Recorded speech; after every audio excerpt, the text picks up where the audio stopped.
The Rooster and the Pearl. A rooster turned up a pearl and went straight to the jeweler. Yes, I should be pleased, he cackled, discontent. But it's a fact, unhappily. A simple grain of millet would be of much greater good to me. A fool inherited a book, a fine old manuscript, and stood, complaining to a bookman, "Look, it's precious. Yes, I quite agree, but just the merest ducat would be of much greater good to me." The Hornets and the Honeybees. We know the workman by his work.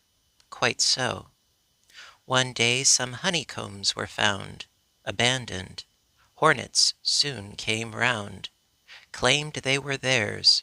Bees challenged them, "No, no!" Whereat a litigation was begun. A wasp was chosen to decide between the litigants. Easier said than done. Witnesses testified that they had seen, buzzing about the combs, some winged creatures, longish, tan-hued, like bees, I mean. Aha, but wait! Such are the features common to hornets too. The judge, perplexed, with no idea at all what to do next, proceeds to call another trial, invites the ants to come and lend their lights in the affair. Useless endeavor. Clearly the matter still remains unclear. "Humbug!" protests a bee more clever, patently than the rest. "Look here! 6 months of chatter, and I fear we're no whit closer than we were. I never saw such a twit. Our judge will natter on and on for evermore with all his legal tra-la-la and fol-de-rol. Meanwhile the honey spoils. Upon my word, let's set to work, hornets and us. We'll see whose toil produces sweet results." Hornets demur, there's no such skill, and thus his honor cogitates, consults, sees their unwillingness as proof that they speak false, decrees the bees have won the day. Good God, if only every case could be concluded with such speed, so easily! Or if we followed in our litigation methods known to the Turkish nation, simple, direct, then I suspect we might duly dispense with lex and jus. Good common sense would rule aright. Instead we suffer law's abuse, expensive too, till in the end so well do judges wear us down that for their use they suck the oyster and leave us the shell. The Oak and the Reed. The oak one day spoke to the reed, "I swear you have good cause to fret at nature. Why, even a wren weighs more than you can bear. And when the slightest breeze that by the by ripples the water's face, down must you bow. Whereas my broad and mighty brow, Caucasus-like against the sun and sky, defies the storm, for you see how each gust is like a north wind blast for me, mere zephyrs. Now, had you the luck to be born in my shadow, nothing need affect you. Safe from the wind's tempestuous whim, beneath my overspreading leaf and limb, for I, the mighty oak, would protect you. But no, denied by nature's harsh neglect, you grow by the dank dominions of the wind."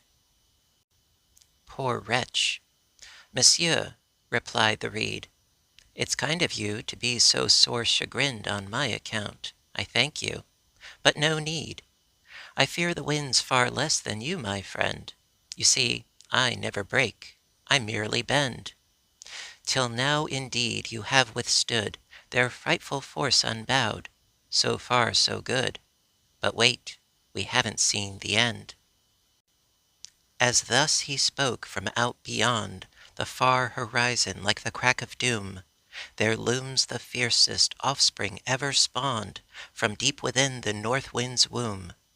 Oak holds, reed bends, wind blows, then more and more, till it uproots the one who just before had risen heavenward with lofty head, whose feet had reached the empire of the dead. Against those with too difficult tastes. If I at birth had bestowed upon me the talents that the muse Calliope promised her lovers, still should I devote them to the fictions that good Aesop wrote. Fiction and verse go ever hand in hand, but I am not one of Parnassus' band. Beloved, alas, able with grace to weave those tales into his resplendent fable. Some there are who can do it, I believe, but though I try, not I. Let one more able attempt as best he will. Still, heretofore, have I lent to the wolf a language new, and to the lamb his interlocutor. In fact, even more have I dared to do, endowing trees and plants with speech. Now, who would not deem this an act of rhetoric's enchantment? True, critics will say, but you speak splendidly of 5 or 6 mere children's tales. Children's tales, eh? O censors, shall I then assume I should write in some style more grave and pompous? Good. Here is one. Back in days of yore, the Trojans, after 10 long years of war, proud Troy beset, have yet withstood each battle fierce the Greeks have waged on them, 1,000-fold attacks without success, and who war-worn and tiring acquiesce to an inspiring stratagem. One by Minerva wrought, a wooden horse, of monstrous stature and form passing rare, takes up within its flanks perforce most spacious, wise Ulysses hiding there, with the bold Ajax, brave Diomedes, whom the Colossus, thus concealing these, and all their troops would introduce into the city, there to loose their rage upon her very gods, and by this ruse thus confer honor on its sage, industrious and wily fabricators. Enough, will cry one of my castigators. Your sentence is too long. Please take a breath. Besides, for goodness' sake, your horse and its heroic phalanx are most unbelievable by far than the fox and crow, whose voice the latter's the crafty former deftly flatters. For you the style is much too noble. Oh? Then this perhaps. A jealous shepherdess, fair Amaryllis, yearning for her beau Eclipe, thought that naught cut her distress but sheep and hound.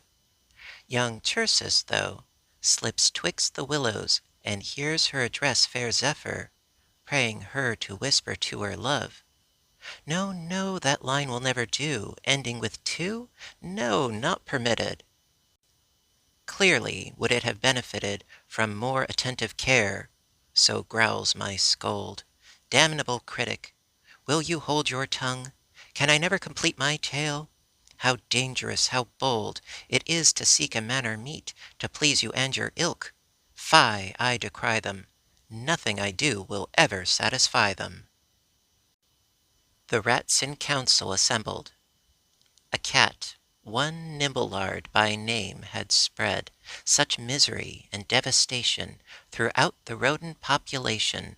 Many a rat, alack, lay dead and buried, whereas those still left, the few, daring not leave their hole in terror, grew hungrier by the day. Sire Nimblelard, he whom the people, rat ill-starred, considered more a demon than a cat, went whoring off one night, and while he plied his mate with amorous tit for tat, the remnants of his raticide met in a corner and discussed their fate. We have one hope, just one, so cried their dean, indeed the most august, most thoughtful of the lot. We must attach a bell, hang it about his neck, lest there be any doubt when he comes out for war. Then shall we be able to flee. They all agree. Hear, hear! An excellent suggestion. For more we cannot do. The only question, who? who will bell the cat? Not me, cries one. I'm not so stupid. Nor am I, assures another. Likewise all the rest. And so they bid their brilliant plan good-bye, as one by one they leave, meeting recessed. Like many a conclave I have seen expire, for want of one brave canon, monk, or friar. Advisers by the score abound at court to give advice, but set about to act, and you can bet there's no one anywhere around.